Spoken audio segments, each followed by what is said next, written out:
வணக்கம், welcome to புடை coach காளி. So நிறைய பேருக்கு ஹேண்ட் பெண்ட் இருக்கும். ஸோ மெடிக்கலில் அது அன்ஃபிட்டாக இருக்கும். ஸோ இந்த ஹேண்ட் பெண்டை எப்படி கரெக்ஷன் பண்ணலாம் அப்படின்னு சொல்லிட்டு தான் இதில் பார்க்க போகிறோம். ஸோ அதில் பேசிக்கான ஒர்க் அவுட்ஸ் தான் நீங்கள் பார்க்க போகிறோம். என்னென்னு சொல்லிட்டு நம்ம பாய்ஸ் பண்ணுவாங்க, அதை பார்த்து கரெக்ட் பண்ணி பண்ணுங்கள். ஸோ செட்ஸ் ரிப்பிட்டேஷனும் அதிலே சொல்லியிருப்போம், பார்த்து பண்ணுங்க. ஸோ இந்த ஹேண்ட் பெண்டுக்கு ஃபர்ஸ்ட் எக்ஸசைஸ் பார்த்தீங்கன்னா ஹோல்டிங்கு. ஸோ இந்த மாதிரி பாரில் வந்து ஹோல்டிங் பண்ண போகிறோம். ரெடி அப், இது மாதிரி போயிட்டு ஹேண்ட் ஸ்ட்ரைட் பண்ணிட்டு ஸோ எவ்வளோ நேரம் முடியுமோ உங்களால் ஹோல்டிங் போங்க. நல்லா கீழே லெக்கு கீழே தொங்க விட்டு ஹோல்டிங்லேயே இருங்க, சப்போர்ட் இல்லாமல். டியூரேஷன் ஒரு 30 செகண்ட்லேருந்து டே பை டே போகும்போது டியூரேஷன் இன்க்ரீஸ் பண்ணுங்க.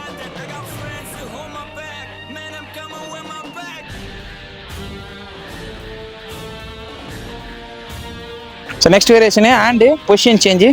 ஸோ உள்ளே ஃபேஸ் டு ஃபேஸ் வச்சுக்கிற மாதிரி பச்சு பண்ணுவோம். சரி, பொசிஷனை பார்த்துங்க.